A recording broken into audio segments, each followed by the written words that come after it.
the story of Lily, a person whose outer innocence masked a terrifying reality. Early psychological and physical traumas can unpredictably shape someone's adult life. While not every individual who faces such hardships turns to malevolence, in some cases, these experiences can forge a genuine monster. According to criminal psychologist Noah, there are certain genetic and psychophysical factors that might predispose someone to become a remorseless murderer, a topic he elaborates on in his work, The Anatomy of Violence. The annals of crime are replete with serial offenders whose nightmarish childhoods arguably set them on their dark paths, and Lily might just be among them. With her deceptive, angelic looks, she lured her victims before committing heinous acts. Though the courts only convicted her of 2 murders, experts believe she was responsible for many more. Let's delve into this complex tale from the start, exploring whether Lily was innately monstrous or molded into one by the harshness she endured in her youth. Who was Lily? Born on July 4, 1958, in the quaint rural setting of Fort Payne, Alabama, Sheila was the youngest of 3 siblings. Growing up on a farm surrounded by cornfields, she lived a life marked by both beauty and isolation. Her older sibling recalls Sheila as a lively, curious, and imaginative young girl, always seeking attention and brimming with creativity.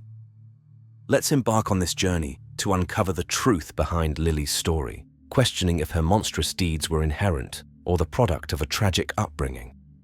As we delve deeper into Lily's life, we encounter a narrative punctuated by contradictions and tragedies that may have contributed to her eventual transformation into a figure of horror.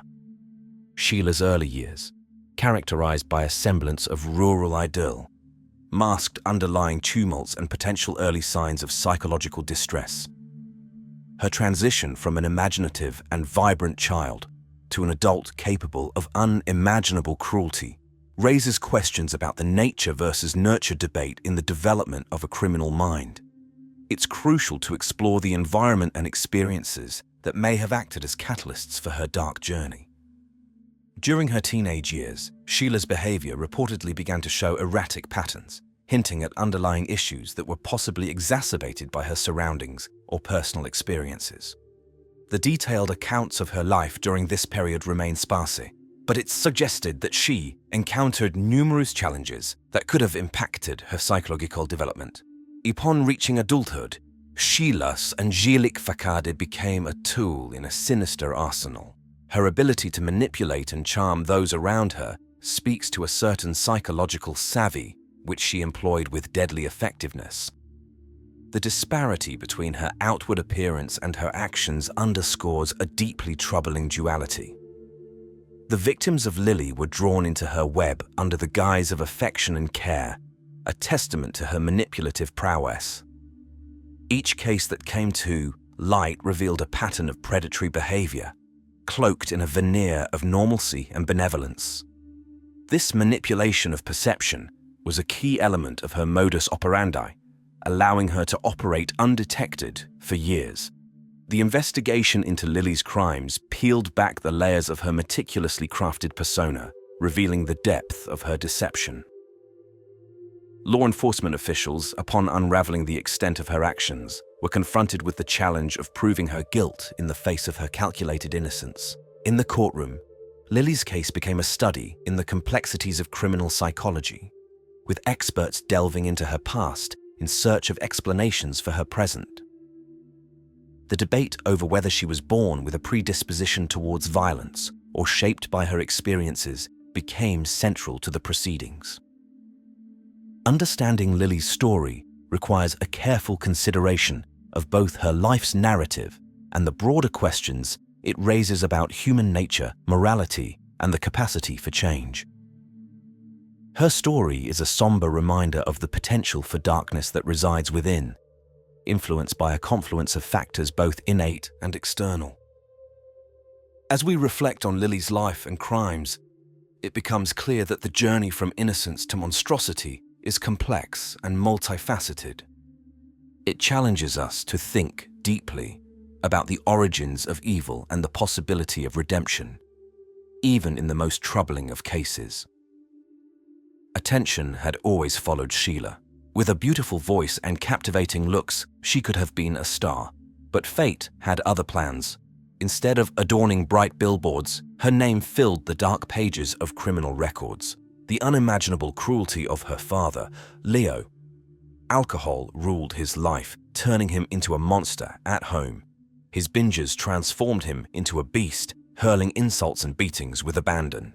He wasn't above throwing his family out in the middle of the night, forcing them to huddle in the barn or shiver in the open fields. One drunken rampage turned particularly violent. A hurled flower pot struck Sheila's head, leaving a permanent scar at her temple, a constant reminder of the trauma. But the physical wounds paled in comparison to the violations she and her sisters suffered at their father's hands. Their mother, aware perhaps but powerless, remained silent. Despite the horrors at home, Sheila thrived in school. Her ambition burned bright, a desperate yearning to escape the farm and pursue her dreams in the big city. She wouldn't let her circumstances extinguish her determination. Sheila was deeply committed to achieving her dreams of becoming an actress or a pop star, equipped with an engaging personality, striking looks, and a beautiful singing voice. Barely an adult at 18, she left the tumultuous environment of her family home, only to face the stark challenges of independence. Hindered by her mediocre academic performance, she couldn't pursue higher education, and without sufficient funds, the move to a major city remained out of reach. Consequently, Sheila took a job as a hotel maid, a position her older sister already held. Sheila's allure was undeniable, with her slim physique, vivid blue eyes, winsome smile, and voluminous hair capturing abundant male attention. With time, she adeptly learned to navigate this attention to her benefit. In the late 1970s, her life took a turn when she met Liam, a young man with a daughter from a past relationship. Despite his parental responsibilities, the couple married quickly. However, their marriage crumbled in mere months due to Sheila's mistreatment of Jonathan's daughter, ranging from physical abuse to confinement for minor misbehaviors. Upon discovering this, Jonathan swiftly filed for divorce, banishing Sheila and her belongings from his life without a backward glance. Sheila's fervent ambition to realize her childhood dreams burned brightly within her, fueled by an unwavering determination to break free from the constraints of her upbringing. Despite the allure of the stage and the promise of stardom, her journey into adulthood took an unexpected turn when she hastily entered into marriage at the tender age of 18. Leaving behind the tumultuous environment of her family home, Sheila found herself grappling with the harsh realities of adulthood. Hindered by her academic shortcomings and the financial constraints that tethered her to her small-town existence, the glittering lights of the big city remained tantalizingly out of reach. Undeterred, she seized upon the opportunity to work as a maid in a local hotel, where her older sister had already carved out a place for herself. Sheila's magnetic presence drew admiring gazes wherever she went, her slender frame and captivating features making her the object of desire for many suitors. With each passing day, she honed her ability to captivate and manipulate those who sought her attention, skillfully weaving her way through the complex web of human emotions. It was amidst the backdrop of the late 1970s that Sheila's life intersected with that of Liam, a young man with a daughter from a previous relationship. Despite the complexities of his past, Sheila found herself drawn to Jonathan's youthful charm and the promise of a fresh start. Their whirlwind romance culminated in marriage, yet the honeymoon phase proved to be short-lived. Behind closed doors, a darker reality emerged as Sheila's struggles with her newfound role as a stepmother came to light. Jonathan's daughter became the unwitting victim of her frustrations, subjected to mistreatment and neglect at the hands of her new guardian. When Jonathan uncovered the truth, he wasted no time in severing ties with Sheila, casting her out of his life without a second thought. Left to navigate the turbulent waters of singledom once more, Sheila found herself adrift in a sea of fleeting romances and fractured dreams. Yet, amid the wreckage of her past, a glimmer of hope remained, a flickering beacon of possibility that beckoned her towards a future yet unwritten. After her second marriage ended, the young woman began seeking companionship through the dating columns of print media, leaving her ads there as well. However, none of her relationships lasted long, as Sheila tended to assert dominance, stifling her partners both intimately and in daily life. Meanwhile, the photo of an attractive girl in the dating section caught the attention of 60-year-old Aaron. Having been married twice before with adult children and grandchildren and widowed a few years ago, Bill lived alone on his spacious country ranch. A wealthy man with a chiropractic office in Epping, New Hampshire, and a passion for raising horses, Bill was deeply lonely and sought a strong, powerful companion. Sheila, drawn to Bill's wealth, saw him as an ideal match. She allured him with frank letters and nude photos, enticing him to invite her to his ranch. Their romance blossomed quickly, with Bill showering his young mistress with expensive gifts. In the summer of 1987, Sheila moved in with him, greatly flattering the doctor, who relished having a beautiful, much younger companion by his side. Although Bill never intended to marry Sheila, she preemptively took on his last name, assuming they were bound in matrimony. Sheila gradually exerted control over Bill's affairs, including his business, finances, and property. As Bill aged and became unable to fulfill her intimate needs, Sheila claimed he allowed her to seek companionship elsewhere, often bringing other men into their home without his objection. One of Sheila's regular lovers in the mid-90s was Jackson, a Jamaican national significantly younger than her. Initially hired as an au pair on the ranch, Wayne soon moved into the owner's house with Bill's reluctant consent, likely pressured by Sheila. In 1995, Sheila and Wayne formalized their relationship, with Sheila declaring him her sole partner. However, Wayne soon discovered that Sheila continued seeing other men. Frustrated, Wayne confronted Sheila and her latest lover, resulting in a physical altercation where both suffered injuries. Sheila, accustomed to dominance, found herself unsure how to handle Wayne's aggression, leading to their eventual divorce. Seeking protection, Sheila obtained a court injunction against Wayne, accusing him of violence and assault. Despite the divorce, Sheila's tumultuous personal life persisted. Her relationships frequently ended in legal disputes, with men accusing her not only of cruelty, but also of endangering their lives. She intentionally struck one boyfriend with a car, merely running him over, while another suffered a severe head injury, and yet another was left permanently scarred after she scratched his face. As Sheila aged, her behavior became increasingly perilous. She demanded obedience from her partners, reacting with fury to any disobedience. In 2000, at the age of 74, Bill LaBar passed away from heart failure. Although authorities found no evidence of foul play, his family suspected Sheila of slowly poisoning him over the years, believing she had driven him to his demise. Despite never being officially married, Sheila inherited all of Bill's property according to his will. Despite attempts by his relatives to contest the will in court, they were unsuccessful, convinced that Sheila had coerced Bill into leaving her everything he owned. As Sheila's life unfolded, her relationships continued to entangle her in drama and danger. Jackson, a young Jamaican national, entered her life as an au pair on the ranch. Despite their significant age gap, Sheila and Wayne found themselves drawn to each other, and with Bill's hesitant approval, Wayne moved into the main house. Their relationship deepened, culminating in a formal union in 1995. Sheila assured Wayne that he was her only love, yet behind his back she continued her liaisons with other men. The discovery of Sheila's infidelity ignited a fiery confrontation between Wayne and her latest paramour. Fists flew and tempers flared, leaving both men nursing bruises and resentment. For the first time, Sheila found herself on the receiving end of aggression, unsure how to quell the turmoil within her love life. As tensions escalated, Sheila made the painful decision to end her marriage with Wayne, seeking legal protection from his violent outbursts. Despite the dissolution of her marriage, Sheila's penchant for tumultuous relationships persisted. Her love affairs became battlegrounds, marked by legal disputes and accusations of brutality. She wielded her power recklessly, using her car as a weapon against one lover and inflicting permanent scars on another in fits of rage. With each passing year, Sheila's behavior grew increasingly erratic and dangerous. She demanded absolute obedience from her partners, brooking no dissent. Any challenge to her authority elicited a torrent of fury, leaving her lovers cowed and scarred both physically and emotionally.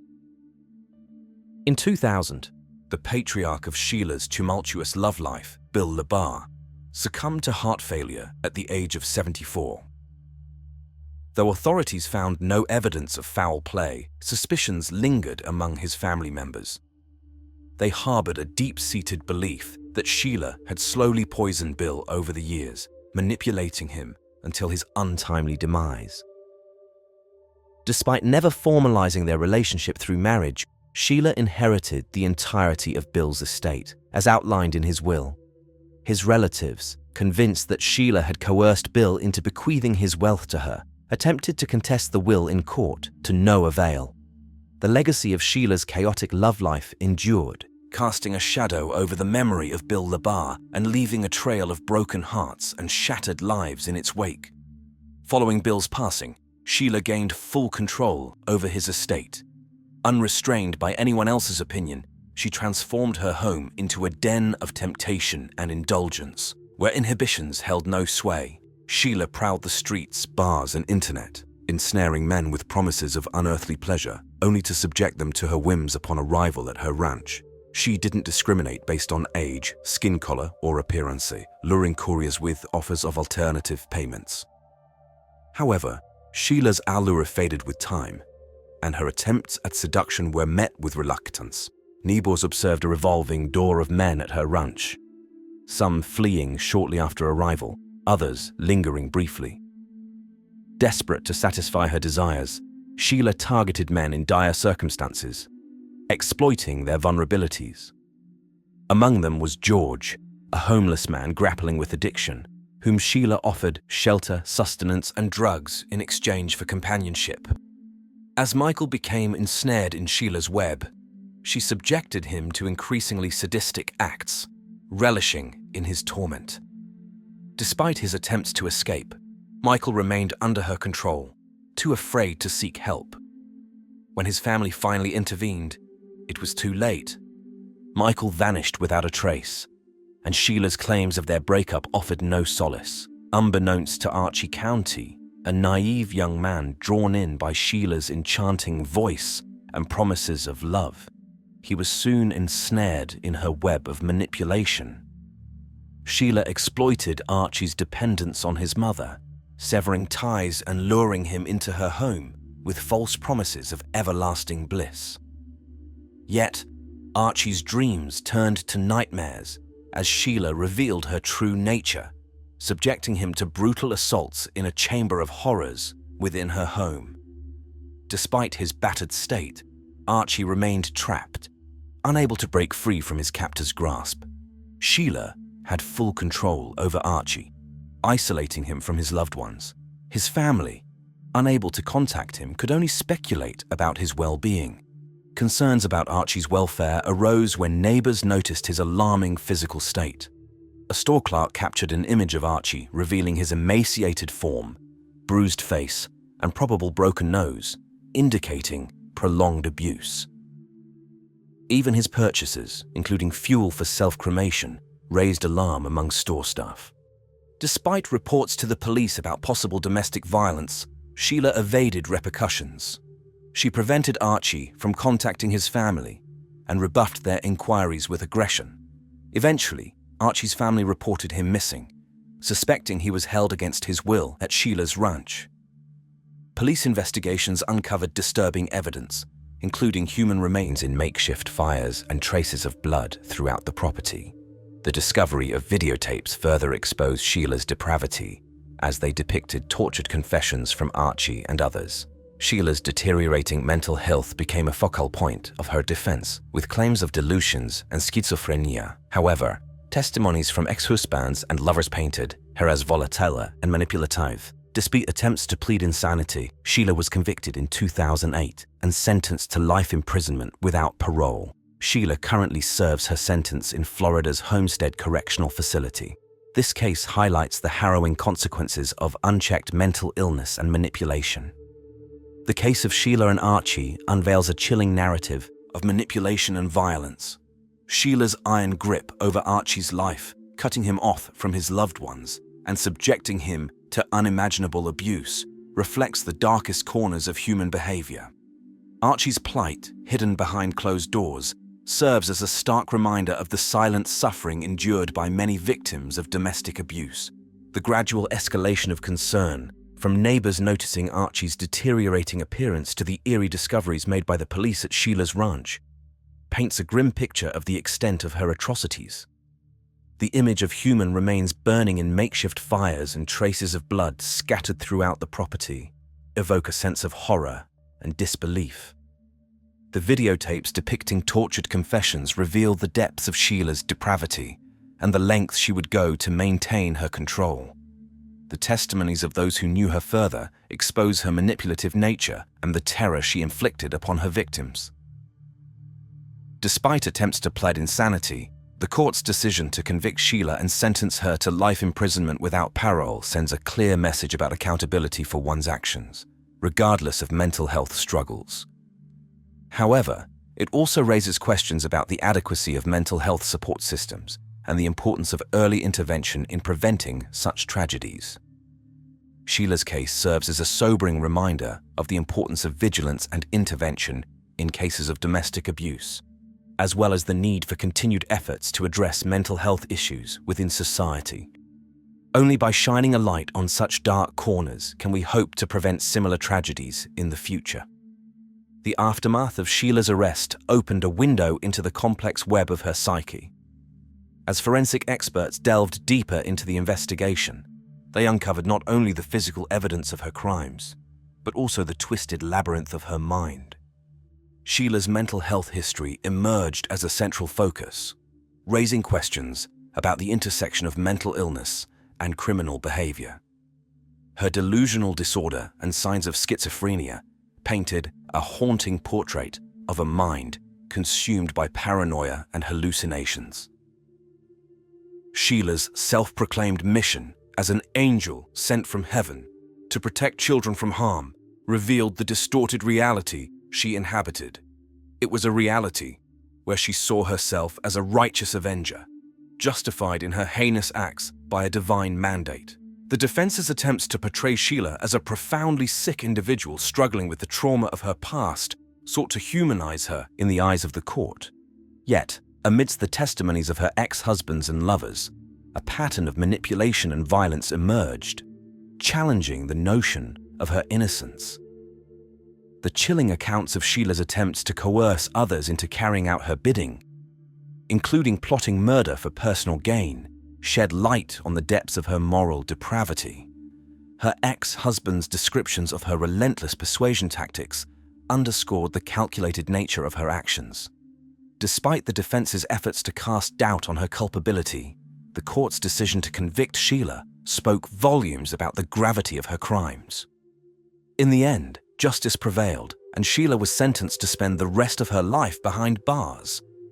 Yet, even as Sheila languishes in prison, her case raises broader questions about the intersection of mental illness, manipulation, and criminality.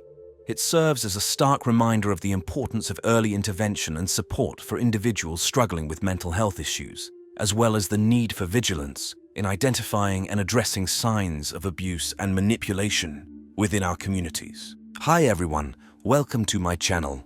Today we're diving into another tragic case. An angry man stormed out of his house, slamming the door behind him. He paused in the driveway, running his hand through his disheveled black hair several times. The man was visibly nervous, muttering something under his breath. He then turned and walked briskly back towards the house. Tugging sharply on the doorknob, he stepped inside and grabbed a baseball bat lying at the entrance. He strode forcefully through the house, shouting violently. A young woman with blonde hair ran out, and as she approached him, he struck her on the head with the bat. She fell unconscious, a pool of blood quickly forming around her. The enraged man continued to strike the immobilized woman until his fury subsided. It's hard to imagine such a bloody tragedy occurring in a paradisaical place like New Zealand, Known for its picturesque nature, unique flora and fauna, and a high standard of living, New Zealand is often associated with a peaceful and crime-free existence. However, today's story will shatter the tranquil life of Auckland and challenge the notion of a happy family. Carmen and Brad met on what seemed like an ordinary day, which later turned out to be a fateful one. Carmen Thomas was born on October 30th, 1987 in South Africa. Her father passed away when she was just 10 years old, a loss that deeply affected her family. Seeking solace, they moved to relatives in Whitby, United Kingdom. However, peace eluded them there as well, prompting their return to South Africa after a while. By then, Carmen was over 18 and decided to stay with her relatives, eventually moving to London. In London, Carmen completed her studies and earned a master's degree in marketing. She had a strong, mischievous personality that drew people to her. Carmen was a loyal friend and comrade to many. However, the high cost of living in a large metropolis meant she had to work hard to maintain a decent standard of living. During the day, Carmen worked as a marketer in a store, and in her spare time, she took on a part-time job at a gentleman's club. Despite her unconventional choice of part-time work, Carmen adhered to strict personal rules, never allowing herself to engage in undignified behavior. This integrity was highly valued by her important clients. It was there that she met an attractive and flamboyant man named Brad Callahan. Bradford James Joseph Callahan was born in New Zealand in April 1978. His parents separated when he was 9 years old, and he moved to Australia with his mother. In 2001, Brad graduated from university with an engineering degree in the construction industry. Invited by a large construction company, he moved to the UK to take up the position of chief structural engineer for a major business complex. For important negotiations and added status, Brad turned to a gentleman's agency and chose the beautiful Carmen. Brad was intelligent, tall, with black hair and bright dark eyes. However, his ambition and busy career left him no time for a permanent relationship. After a successful business dinner, Brad was captivated by the open and radiant Carmen. Their informal communication continued, evolving into a strong friendship and eventually love. Their honeymoon period flew by and the lovers began living together, building a life based on trust and care. They sincerely supported each other and seemed absolutely happy. When Carmen became pregnant, Brad decided the best solution was to return to New Zealand, a country with clean air and a peaceful lifestyle. They moved to Auckland in March 2005, where Carmen and Brad welcomed their son, Jack. Jack brought immense joy and happiness into their lives. From the beginning, Carmen and Brad prioritized Jack's safety and well-being, ensuring a happy childhood for him. However, with Jack's birth came serious disagreements in their relationship, primarily about child rearing. Their relationship became turbulent and unstable, leading to their separation after 3 years. They retained joint custody of Jack. The breakup was difficult, but they tried to maintain a good relationship for Jack's sake. Seeking support and family, Carmen and Jack moved in with Colin, Carmen's half-brother, who also lived in Auckland. Gradually, Carmen regained her emotional balance and began a new life without Brad. In 2008, Carmen moved with her young son to a house on a neighboring street to Brad's so that Jack could be closer to his father. Having lost her father at an early age, Carmen sincerely wished for Jack to have a close relationship with his dad.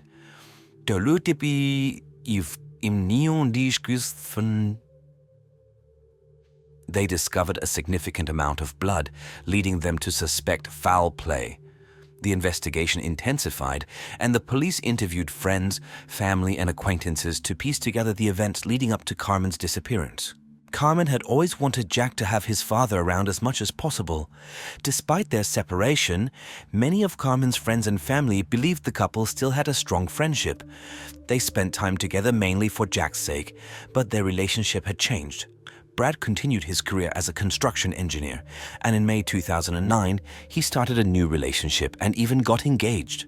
Carmen focused on raising Jack and resumed working at the Gentleman's Club, a decision that deeply upset Brad. He believed that the mother of his child should not be involved in such work. This disagreement became a major point of contention. The situation grew increasingly heated, with Carmen issuing ultimatums and Brad ignoring her requests. Despite their efforts to find happiness separately, tensions remained high. Brad's new marriage and impending fatherhood added new financial obligations, impacting the alimony he paid to Carmen for Jack's upkeep. The money issues became the final straw in a series of escalating conflicts. On March 19, 2010, neighbors called the police due to a domestic violence incident. Carmen had attacked Brad during an argument and received a warning from the police. Their relationship deteriorated further, with arguments continuing even at a distance. Disagreements about Jack's education led to numerous unsolvable problems and frequent scandals. On June 29, 2010, Brad visited Carmen's house to draft a new child support agreement and discuss Jack's schooling. Carmen was unhappy with the agreement and kicked Brad out, shouting that Jack was not his son. Brad left, but 2 weeks later, on July 13, 2010, he reported Carmen missing to the police. The police began their investigation, interviewing neighbors and reviewing video footage to reconstruct the timeline of events. They discovered that on June 29, a surveillance camera had recorded Carmen at a supermarket near her home. When they inspected her rented house, the absence of a garbage can outside raised suspicions. Inside, the discovery of a significant amount of blood pointed to foul play, prompting a more thorough investigation. As the search for Carmen continued, investigators uncovered crucial details from video footage, interviews, and evidence gathered from her home. These insights would help piece together the events leading to her disappearance and hopefully lead to finding Carmen. There were also traces of blood on the front door, the washing machine, near the sink, and in the shower. Forensic scientists used luminous, which reacts with the iron in blood hemoglobin, to detect these traces. Multiple patterns confirmed the presence of blood on the bathroom door and floor. The landlady told investigators that on June 29th, she heard loud screaming followed by prolonged crying and moaning. When she knocked on Carmen's door and got no answer, she looked out the window. She saw a street trash can and an overturned fabric horse, typically used for drying clothes. Startled, she called her husband. While waiting for him to arrive, she saw Brad walking out of Carmen's house carrying soiled clothes. Seeing the landlady, Brad rushed to explain that Carmen had become ill after a medical procedure and vomited blood. However, the landlady noticed Brad looked like he had just taken a shower. She had no reason to doubt his story and did not call the police. As the search continued, Carmen's cell phone activity caught the police's attention. Messages were regularly sent from her phone, but the communication style and tone were unlike Carmen's usual manner. The outgoing messages and calls continued until July 10th. Investigators questioned where Carmen could be if she needed medical help and why she wasn't reachable. During further investigation, Carmen's car was found. In the back seat were luggage, clothes, and other belongings, with traces of blood found on some items. A note in the car indicated that Carmen owed money to the agency where she worked, and an envelope in the glove compartment contained $270 and had the name Misty on it. Police Inspector Mark Minefield first raised the possibility of murder after finding traces of blood in Carmen's car. The police searched the countryside southeast of downtown Auckland for Carmen's body after a report that her car was spotted around the time she went missing, but the search was inconclusive. When investigators examined Carmen's and Brad's phones, they found both phones had been nearby the entire time, and Carmen's phone was not found connected to a cell tower in Hamilton. One crucial piece of evidence was the missing trash can. It remained to be seen if it was the same bin a neighbor saw through her window on the day Carmen disappeared. The police did not dismiss the worst possible outcome and rechecked Brad's cell phone and spending by examining his bank card details. They traced his shopping list to June 30th, when Brad purchased a meat cleaver, a large plastic container, and several garbage bags. By scrutinizing Brad's daily routine, police identified some unusual events. Brad arrived at the construction site very early one day and walked around the property alone for a long time. This behavior, though strange, was not alarming enough for workers to report it. Based on the evidence gathered, including Carmen's cell phone and Brad's questionable purchases, the police shifted their focus from Brad being a victim to a suspect. They believed Brad Callahan killed his former lover by hitting her several times in the head and carefully hiding the body. On September 21st, Brad Callahan was arrested. Ridge in West Auckland. The gruesome discovery confirmed the worst fears of the investigators and brought a sense of closure to the community that had been searching for Carmen. Brad Callahan was arrested on charges of murdering Carmen Thomas and attempting to obstruct justice. He pleaded not guilty and was scheduled to stand trial. In a twist of fate, Brad's second son from his new partner was born while he was in custody, stirring a wave of emotion and resentment in him. 9 days after his arrest, the weight of his guilt and the overwhelming circumstances caused Brad to break down. He led investigators to Carmen's burial site, revealing the grim details of his actions. Under intense questioning, Brad detailed the chain of events from that fateful day. After a heated argument in which Carmen shouted that Jack was not his son, Brad left the house only to return 5 minutes later. In a fit of rage, he struck Carmen in the head with a baseball bat, rendering her unconscious as blood pooled around her. Overcome with anger and a sense of betrayal, he continued to hit her, sealing her fate. Realizing the enormity of his actions, Brad methodically cleaned the crime scene. He showered and quietly left Carmen's house. In the following days, he devised a plan to dispose of her body and cover up his crime. Brad enlisted a friend's help, asking him to purchase garbage bags, kerosene, and cleaning products. He meticulously cleaned the apartment, wiped up blood spatters, and wrapped Carmen's body in a bag, taking it out in a trash can. In the days that followed, Brad dismembered Carmen's body into 8 pieces for easier disposal. He severed her legs at the hip joints, cut each leg through the knee into 2 pieces, and severed her arms and head from her torso. On July 3rd, Brad met a friend at a boat ramp in Okahu Bay near downtown Auckland. He confessed to killing Carmen during an argument and sought help disposing of her body. However, his friend refused to provide a boat, thwarting Brad's plan to dump the remains into the sea. Desperate, Brad buried the containers in a shallow grave in Ware Ridge, West Auckland. On July 7th, he drove Carmen's car to Hamilton, abandoning it in a hotel parking lot. He placed a suitcase of her clothes and other personal belongings in the car to create the impression that Carmen had planned to leave. However, in his haste, he overlooked the bloody clothes inside the suitcase. To further his deception, Brad began sending text messages from Carmen's phone, pretending she was still alive. He messaged her friends, claiming she was unwell and had been in poor condition for days. Despite his efforts, Brad's perfect plan unraveled. On October 1st, police followed Brad's directions to the burial site and discovered Carmen's remains in plastic containers. Carefully removed from the makeshift grave, the evidence was irrefutable. Brad Callahan's actions had finally caught up with him, and the case against him was solidified. He now faced the consequences of his horrific crime, and justice for Carmen Thomas was within reach. The autopsy determined that Carmen Thomas died from multiple blows to the head, with the fatal blow causing a compressed skull fracture.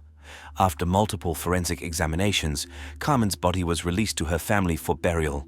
On October 13th, a private funeral was held at Green Lane Christian Center for Carmen Thomas, her young mother, cheerful, kind, and successful. Little Jack, who had waited and hoped to see and hug his mum, could only hug and kiss her white casket.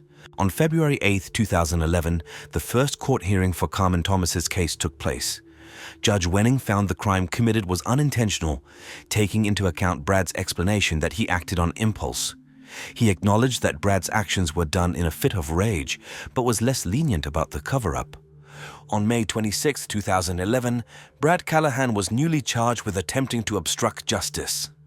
A summary of the police case showed that at 8:45 a.m. on July 29, 2010, Callahan struck Carmen Thomas several times in the head, resulting in her death. He then texted a friend to bring 3 garbage bags and a bottle of kerosene. During the ensuing period, Callahan dismembered Carmen's body into 8 pieces to prepare it for disposal. On November 25, 2011, a retrial was held. Police officers who had been working on the case filled the High Court in Auckland when Bradford Callahan unexpectedly entered 2 guilty pleas. Brad Callahan, who had previously denied guilt, suddenly admitted to murder and attempting to obstruct justice. The judge said it was one of the most serious cases of attempting to pervert the course of justice, calling Brad's actions just about the most serious case of attempted perversion of justice there can be. The judge also noted that the murder of Carmen Thomas was brutal, though not brutal enough to warrant the harshest sentencing laws. The 33-year-old man was sentenced in Auckland High Court, where a large public gallery was filled with Thomas's friends and family, including her parents who were visiting from South Africa. Judge Venning sentenced Brad Callahan to life imprisonment for murder and 6 years in prison for attempting to pervert the course of justice. The sentences were to be served concurrently. The judge also said that the minimum sentence for the perverting the course of justice charge was insufficient to bring Brad Callahan to justice.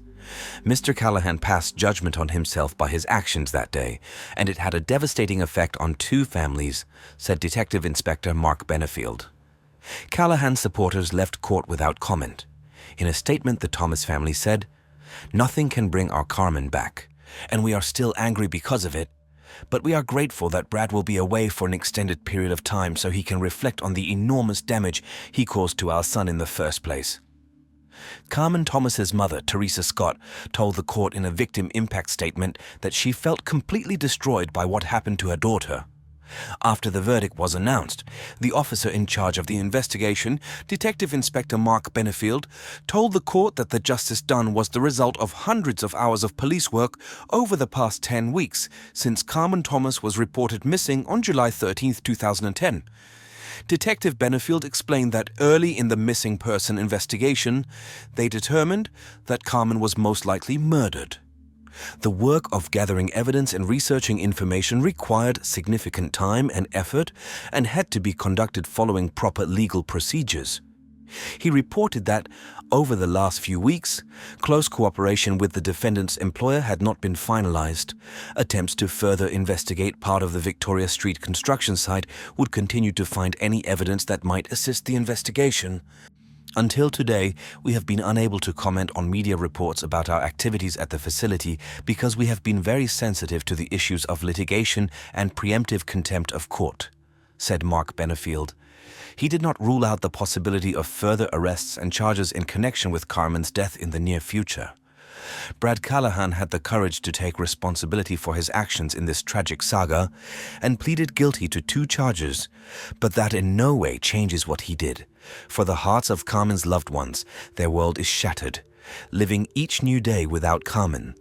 Each of her close family members feels completely destroyed. "We will never forgive him for what he did to our family," said Carmen Thomas's mother, Teresa Scott. "I could forgive someone for taking a life under certain circumstances, but I can never forgive this man for being able to dismember a body and hide it in containers," added her stepfather, Wayne. Callahan's attorney, Stuart Grieve, said his client acted responsibly and does not intend to file a motion. Can a sentence with parole eligibility after 13 years and 8 months be called a ridiculous miscarriage of justice?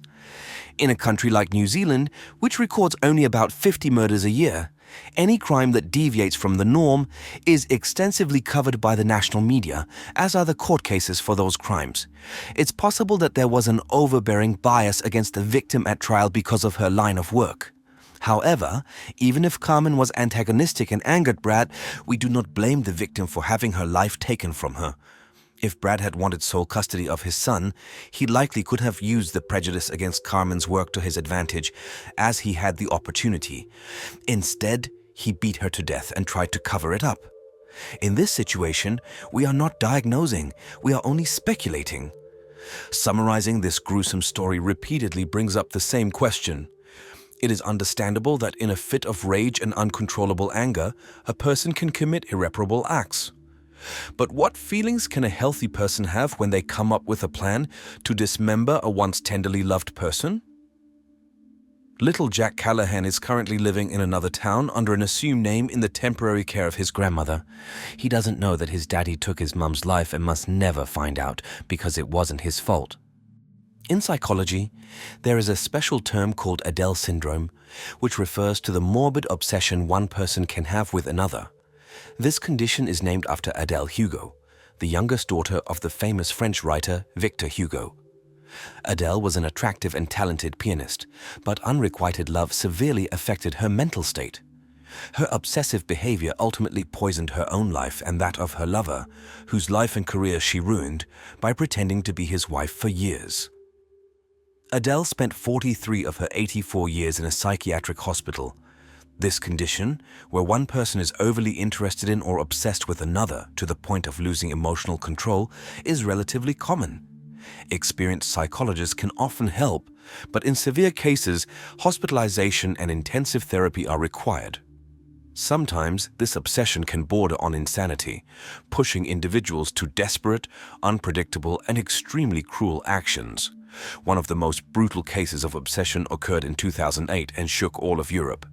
Emma Ljungstig, a native of Stockholm born on February 16, 1985, was involved in a case that became infamous in Swedish forensic history. Emma grew up in a simple family as the younger of two daughters, alongside her older sister Kathleen. At 19, Emma married a young man named Nicholas, whom she had been dating since high school. She was already expecting a child at the time of their marriage. Emma gave birth to their son Max at 20 and a daughter named Saga a year and a half later. Despite having two children, Emma and Nicholas were too young and unprepared for the challenges of family life. They frequently quarreled and could not find common ground, leading to their separation after their daughter's birth. The custody battle for their children was painful and difficult.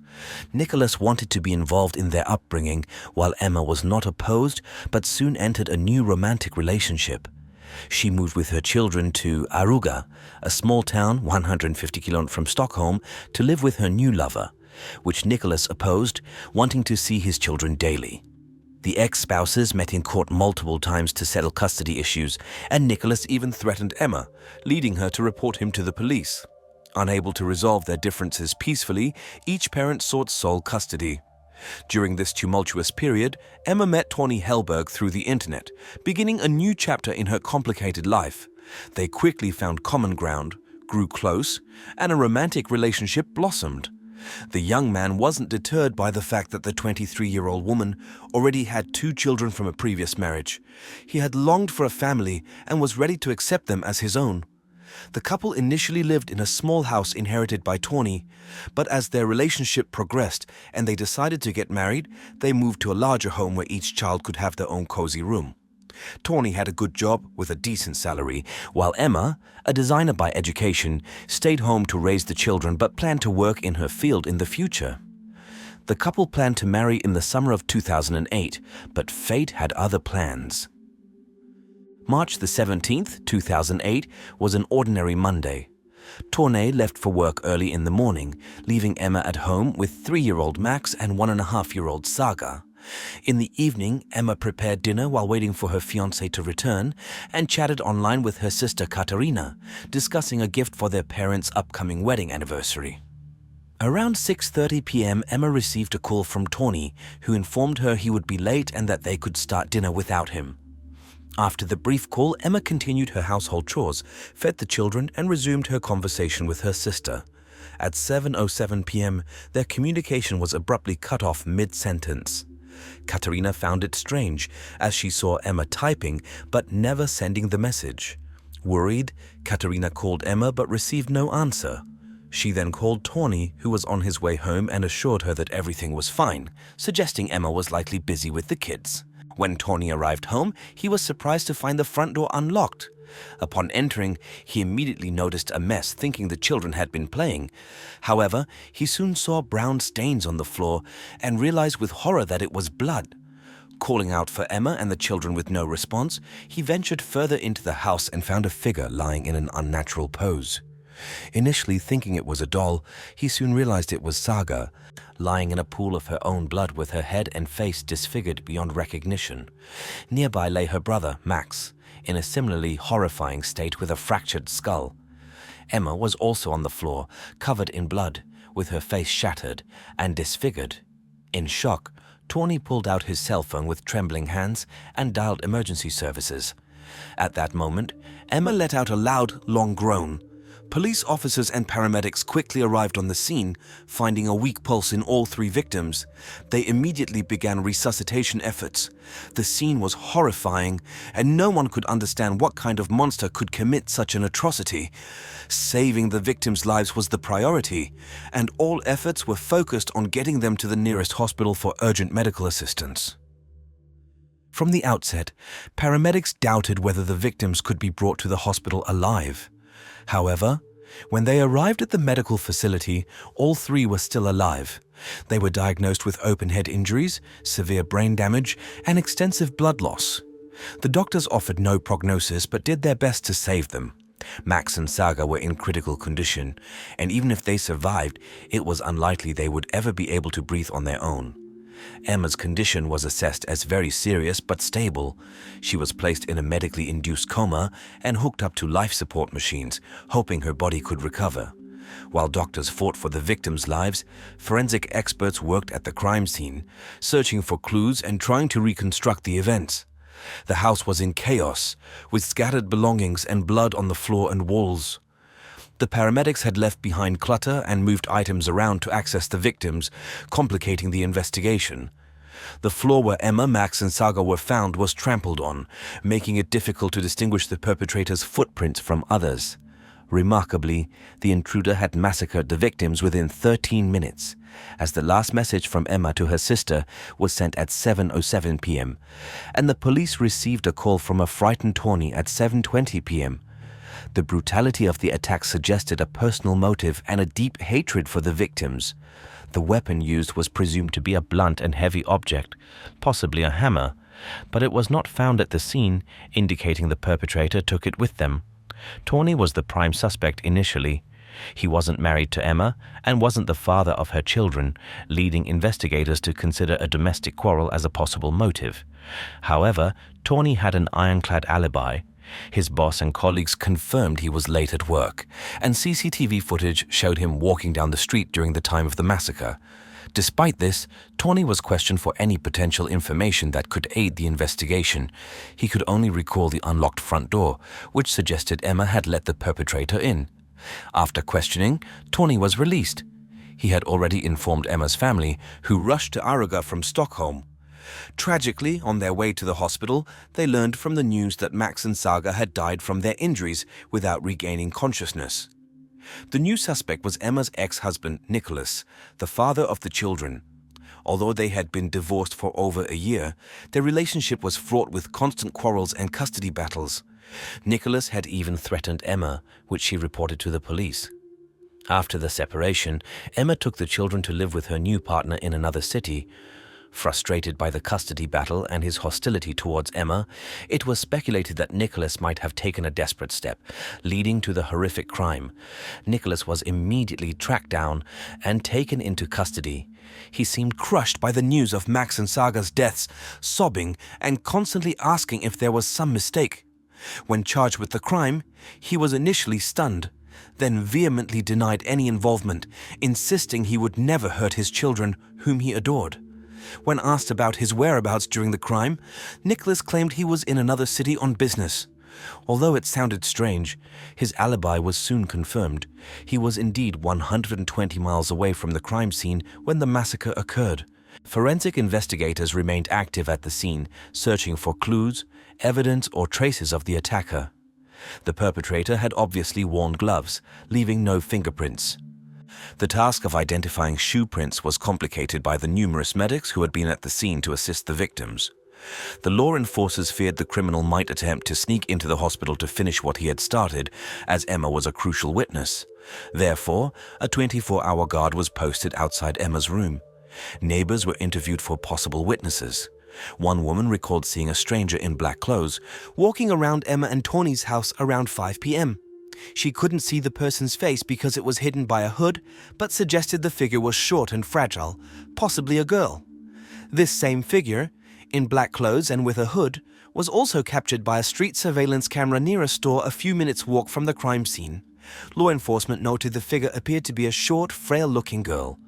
The recording was shown to Tawny to see if he could identify the stranger. Upon seeing the first frames, Tawny's face turned pale. He suggested the figure might be his ex-girlfriend, 31-year-old Christina Sheila, although he couldn't be certain. Christina Sheila, Tawny's former sweetheart, was born in Hanover, Germany in 1977. Her father left the family when she was a child, negatively affecting her mental state and behavior. Christina grew up willful and purposeful, but had a complex character. As a teenager, she went to the United States on an exchange program and lived in New York for several years. She received a good education in history and archaeology, traveled extensively throughout Europe, and participated in excavations and expeditions. In the summer of 2006, Christina went to the Greek island of Crete and worked as a tour guide at a popular hotel. There she met 26-year-old Tony, who immediately attracted her. Tony also found Christina to be smart, interesting, and educated, leading to an affair from the first days of their acquaintance. Christina was 29 at the time, but the small age difference did not bother them. Their connection lasted for a week while Tony was on vacation at the hotel. After he left, they continued to communicate by phone and correspond on the internet. Christina came to Hellberg in Sweden and asked to stay at his house. Her behavior seemed intrusive and tactless to Tony. When she suggested a weekend trip to the mountains, he refused, hoping it would be their last interaction. However, Christina continued to call, write, and insist on meeting again. In January 2007, during a phone conversation, Tony told Christina that their relationship was over and they should not meet again. But Christina pretended not to hear him. She continued to ask to visit him and go on vacation together. In the spring of 2007, Christina came to Sweden again and began to stalk her former boyfriend. She tried to persuade him to resume their relationship, but he honestly admitted he was already dating someone else. Christina then claimed she had left something at his house during her previous visit and needed to retrieve it. Tony agreed, but when they entered his home, Christina attempted to seduce him. After receiving a firm refusal, she threatened that he would regret it. 3 months later, Christina returned again, apologizing for her behavior and trying to reconcile, but Tony rejected her. That evening, she called him, claiming she had swallowed pills because she couldn't live without him. Tony called an ambulance and informed her family, advising them to seek psychiatric help for Christina. After receiving care at the hospital, her mother took her to a psychiatric hospital where she stayed for over a month. However, the treatment had little effect, and Christina remained obsessed with Tony, constantly thinking about how to get him back and inventing new reasons to meet. In October 2007, Christina decided to move to Sweden, settling in the suburbs of Stockholm with another girl. She resumed her pursuit of Tony, eventually meeting him and claiming she had given birth to his son, but had given the child to a foster family. Tony was shocked and skeptical, especially since their last intimate encounter was over a year ago, and Christina had shown no signs of pregnancy during their subsequent meetings. Christina's explanations were evasive, with new details added each time. In January 2008, Christina's obsession reached new heights. After numerous unsuccessful attempts to meet with Tony, Christina sent him a message claiming their son had a hereditary disease and they needed to go to Germany together to see him. She added that the child's adoptive father would contact him with details. At this time, Tony and Emma were in the process of moving to a new home, and Emma was aware of the whole story. She believed that Christina was trying to lure Tony to Germany and that no son existed. When Tony received a call from a man claiming to be the adoptive father, he, on Emma's advice, began asking detailed questions about the boy's birth and medical history. The caller was clearly annoyed, avoided answering, and eventually hung up. This confirmed to Tony that Christina had fabricated the entire story and had someone play along with her deception. Detectives quickly found out where Christina lived and went to the address. Her roommate informed them that Christina had hurriedly packed her things the day before and said she was returning to Germany. A check confirmed that she had indeed left the country, so the Swedish police sought help from their German colleagues to arrest her. On March 20th, a warrant was issued for her arrest. When Christina was arrested, she claimed there had been a mistake and she had nothing to do with the massacre. However, after she was taken to Sweden on March 29th, she immediately requested a meeting with Tony, which was denied. She remained calm but periodically asked to meet or call her ex again. Christina's rented apartment was thoroughly searched, and her phone and laptop were seized for inspection. All her clothes were checked, but no traces of blood were found. Investigators had identified which bloody shoe prints at the scene did not belong to the medics or family members. They determined the shoe was athletic and identified the brand and appearance, with the size matching the one worn by the suspect. Christina claimed she never owned such a model of sneakers, but this was quickly refuted as the shoes were identified by her.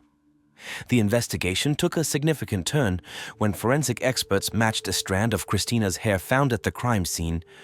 Coupled with the shoe print evidence and the fabricated story about the son, the evidence against her grew compelling. Christina's obsession with Tawny led her down a dark path, culminating in a brutal attack on his new family. The police's diligent work in uncovering her lies and tracking her movements brought her to justice, ensuring she could no longer harm others in her desperate attempts to reclaim a lost relationship. Detectives found alarming evidence on Christina's laptop. It was filled with photos of Tawny, both alone and with his new lover, Emma. In a separate folder with a disturbing label were pictures of Emma and her children, copied from Emma's social media page. Each photo was captioned with threatening and insulting remarks. The search history revealed queries on how to commit murder without leaving traces, how to hide crime evidence, and how to divert suspicion.